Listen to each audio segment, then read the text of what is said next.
What's up, X? They're good, really good Diddy Kongs. They run at you, and they What's up, Zenny? They wait for the full hop, and they'll like throw. This chat is popping. I don't know how many viewers this stream has, but everyone in New York is so valid. So it's always awesome seeing people in chat.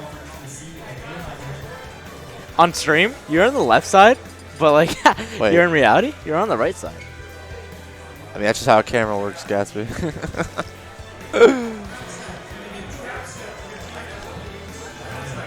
Skunkle, bro, that guy is the GOAT.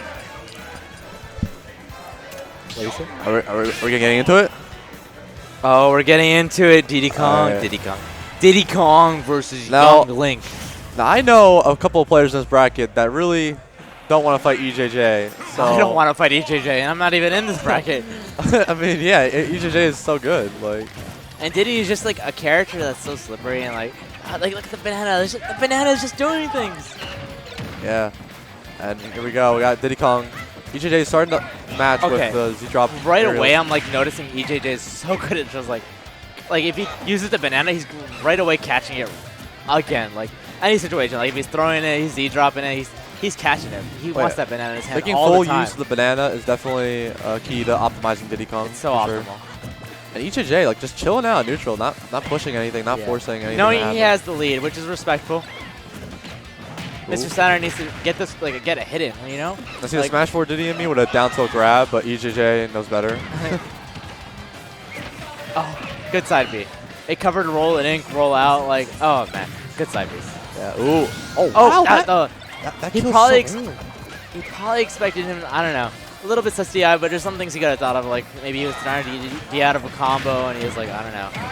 God, EJJ is just running on a tear right now. Yeah. Not really like a fast-paced tear, but more so like picking and choosing his battles and going in at the right time. So it's really the mark of a great player. Yes, a player like you just recognize she's just a solid, good player, you know. I know EJJ doesn't go to many tournaments. He doesn't travel like completely out of region at all. Like he just sticks to the St. John locals and goes to a tournament here and there. I think it's a stock unless. Oh wow, EJJ probably should have took advantage of that with an edge guard. He probably thought the same as you and was like, "Oh, the stock's gone already." Gotcha. But Saturn trying to catch up here. Oh, nice snare. Oh, edge guard. Ooh. Oh, and the Trey's barrels. there. Is EJJ gonna bring it back? Oh, he does make it back. Oh, that trade was not worth it. Oh. What happened? You hear it here first, please. You hear it here first. BrookLAN does not know what happened. Good parry. Alright, so Saturn definitely cannot afford to take much more damage. If he takes another like combo, EJ it's doesn't gonna give be this extra really credit. bad. Like at this point, like okay, I could lose the stock, but if I get this extra credit, it's looking nice. Yeah, and that's a great grab on the neutral the shield. Yeah, most players just like when they get off from neutral, they're like, oh, he's probably gonna press a button, so let me shield. But Mr. Saturn's grabbing there, smart option. Wait, a lot of players like the shield off the ledge because it's just like the safety option that won't get you killed. There we go. Oh, ooh. EJJ trying to start something. Ooh. Oh, missed the damage. Yeah, when you down throw on the platform, you have to be ready to punch attack option. Yeah, it's really looking like an uphill battle for Mr. Saturn right now. Like he really has to play catch up with Diddy, and like it's just so hard. Like, EJJ has like it's also tough for positioning himself perfectly. Like it's really nice gameplay. I like watching EJJ right now. I would say it's tough for Mr. Saturn because Young Link kind of could struggle to kill, especially when Diddy Kong has a lead and it's just holding it so well like EJJ.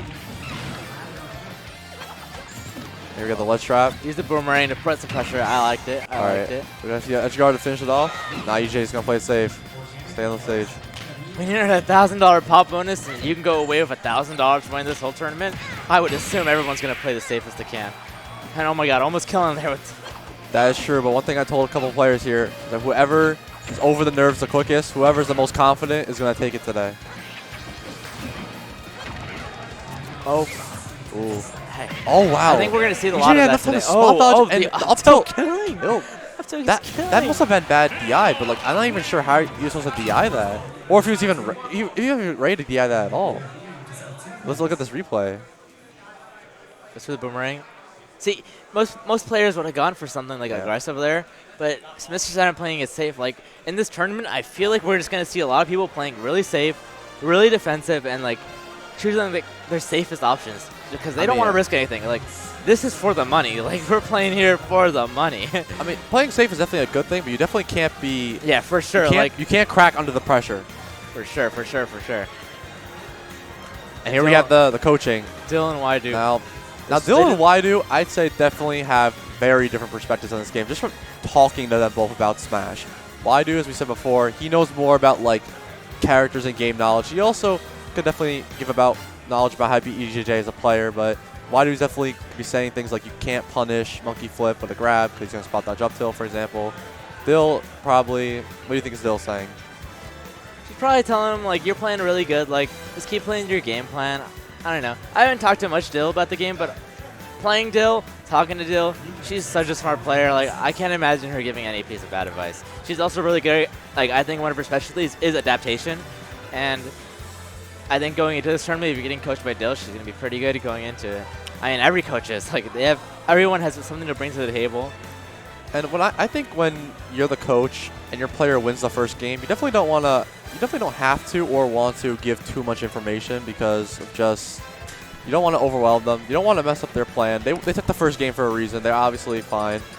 All you have to do is just be mindful of your opponent adapting, and maybe if EJJ drops game 2, then Dill can maybe give more criticism on EJJ's Diddy Kong and how he could maintain the set. But like we can see from the set count, it's 2-1. Mr. Saturn is capable of taking the set off EJJ. The adaptation is there. There's a game plan there. Like, it's possible. It's not looking grim. You know, mentality is a big thing. It's not just about knowledge in this game. Like, having a good mentality of like, okay, I can do this. I'm not nervous. I'm confident. Like, it goes a long way, you know? I mean, you can't see Dill in the player camp, but you can see Waidu definitely, like, going in with this coaching. Like, he's got a lot to say about Mr. Saturn's Young Link, which is very, very impressive. I don't know if I would be talking for this long about Young Link. Waidu going in? He's talking about all the EJJ's frame data. He's talking about EJJ's past, where he grew up. Like, yeah. He's talking about everything. I think Waidu definitely has the best sense of frame data of all the coaches here, I would say. Word. That's really impressive. Like, every coach here definitely has their own benefits, for sure. And it's unfortunate that Zamba couldn't make it. We have D-Dog, too. We do have the dog, dude. D-Dog. Quandale Dingalingerson. And, like, honestly, probably the best results of all the coaches, but just bring something different from every other coach. You know, he's been at that top level. He's been at that high level. He's going to bring something else. Well, yeah, and I can imagine, like, if D-Dog had to coach Madassi, for example, on how to beat EJJ, D-Dog has beaten Tweak before. Yeah. Oh, you know, who's the best Diddy Kong. So I feel like stuff like that, like, looking at the coach's history. Yeah. Because it's not just Steve. Like, at that point, like, you have to give it to Quando. Like, he's been putting in that work. I mean, I think how it works is, at least when we went up to coach, I went up to the players and said, like, hey, like, we play these characters. Who do you want us to coach who? And if they have no preference, then we just do whatever, pretty much. And if they have a preference, then, you know, maybe we'll just do that. For sure. I wonder if it would ever be an issue where 2 players want 1 coach, how that would work. I think maybe you just RPS for the coach. Cause I know there's like a few PT players in this bracket and some Diddy Kong players. My boy Fury pulling up in this bracket. Oh, Fury's your guy? Fury is my guy. I'm going to coach him as much as I can. Yeah, it's interesting because most Arcadians, how they work is they have a coach that designates to a player for the whole bracket. But in this case, BrookLAN has a very unique, like... Yeah, we have like a rotation system where it's really nice. I like it. Oh, yeah. And they're really, like, complimenting the coaches. Like, we get these shirts. Like, this shirt's awesome. Oh, yeah. I got a shirt with my tag on it. That's hype. That's so hype. And so, I think the coaches are done giving their insight. I think Mr. Saturn getting in the zone, maybe choosing music. I don't know. I take a while to choose a song too. Oh, is he have AirPods in? Maybe. I don't know. He's looking at his phone. I think so. I mean, you gotta pick the right song for when you're down a game. Dude, sometimes like if I choose a short song, I'm like, okay, this guy's camping me a little bit, or he's playing defensive. We're playing the long game. Like, I gotta choose a longer song. I mean, so like, how would that work for you? Like when you drop game 1, like if I drop game 1, I'm like, okay, you know. I mean, it depends on the person. Like, there's some songs where I'm like, okay, I'm going in. Like, I'm going. Do you have a song for like specific players you fight versus? Not exactly, but like, if I really want to win, I have some songs. I'm like, okay, this will push me to that level. I want to win. But like, at the same time, like the negative is that is like, I can't choose that song every time because like, if I try to win, like my ass, like try my hardest against a round 1, like I'm using all my mental stamina. All right. All right, EJJ, we're going into this battlefield. All right, good. Battlefield. This is definitely, I think, a good pick from Mr. Saturn. I'm actually surprised EJJ didn't ban it. I feel like Young Link would love this stage, especially versus Diddy Kong. Oh, no way. Greatly. Oh, and it's so tragic. You know, you go into the set and you lose the stock already. It's like so hard to come back. And just from an early kill. He's just going in. Like, this is crazy. Like, I bet Mr. Saturn was not like ready for to die to a spike at like what 40. It's so discouraging. Like, I know most players like don't like.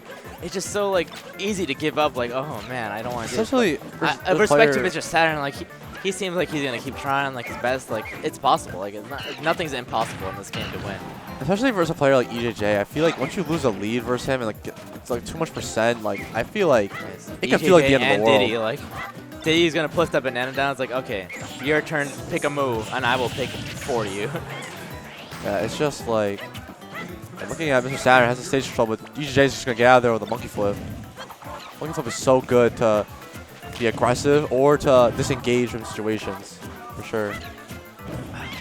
Oh wow. Oh, the up smash. What? Not strong enough to kill. I mean, with rage maybe, but EJ not taking much percent, so he's gonna live there. EJ kind of like backing off from the ledge trap. Oh, nice try to boomerang. He wanted to get the combo started out there. Oh, is that? Oh, that makes it enough. I feel like EJJ really needs to just push on these edge guards to an extent. How is Mr. Saturn gonna get off ledge here? He knew Mr. Saturn was be patient on ledge. That's a Diddy Kong setup. When the banana's on ledge, people love to hold the ledge, so Diddy Kong players will forward tilt to kill you. Good patience by Mr. Saturn, but like even more props to EJJ just covering the option. Like, it's such a smart option at like lower levels or mid levels to hold ledge longer, but EJJ covers that option. It's great. Oh, you can't punish it. But he was going to read the spot dodge there. He was going to read the spot dodge. Young Link is just, he has a lot of moves that you just can't punish. Or like he has like low end lag on everything, almost everything. Now if I'm EJJ, it's very good bait. If I'm EJJ, I'm up a game. I'm up 3 stocks to 1. I think I'm chilling.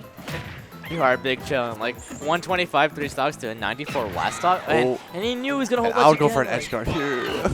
Okay, there it was the attempt.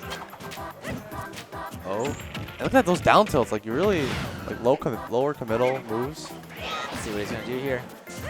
Oh, is the up smash? Oh, he's living. Nope. Oh, Mr. Saturn. Battlefield pick saving Mr. Saturn. It's not impossible, you know. It's not impossible. Mr. Saturn, if he wins this game, he has to win the tournament. That's just how it is. Oh wow, the bomb not doing him justice. Oh, again the reverse up drop shield. There's a light at the end of the tunnel. Like it's possible. There's a world where Mr. Saturn makes the craziest comeback I've ever seen. It's a very far tunnel, but it is a tunnel, right? Oh my God! He had the down tilt. Yeah, he's like out of those percentages where he's gonna get a confirm off like a little straight hit. So like EJJ has to look for like that singular hit that's gonna kill him. But I think Mr. Saturn knows this. He's playing so careful. I don't want to jinx him, but Mr. Saturn like kind of activated like Ultra Instinct right now, just dodging everything. Oh, nice boomerang. Cheeky. Oh. Oh. Was that killing? Oh. Yeah. Good stuff to EJJ. Convincingly beating Mr. Saturn. Mr. Saturn is going to go to losers, but Mr. Saturn like, low-key was turning up at the end. Yeah. Like, playing such a high seed at the beginning, like, there's a loser's run possibly. I would like to see more from Mr. Saturn. Well, we shall see what happens later in bracket. But yeah, definitely. That's when people use a move and they're holding shield there, they tend to let go shield because they're like, oh, the move's over, but EJ just pressed back air again. Yeah, Diddy comes back here. Comes out so fast. You can get like 2 of those out in a short hop. It's pretty crazy what this character can do. Yeah, like, Diddy Kong is so weird where it's like, he's really good versus like I guess like the top tiers or more common characters, but the weirder characters Diddy Kong actually struggles against. If you look at Tweak's matchup chart, he has Diddy Kong losing to like Duck Hunt or Isabelle, whatever. I think. Duck Hunt. But like Diddy Kong will beat like Palu, Roy, Joker, like all like the top tiers. I have seen that actually. Yeah, I have heard Diddy Kong does do bad against Duck Hunt, which is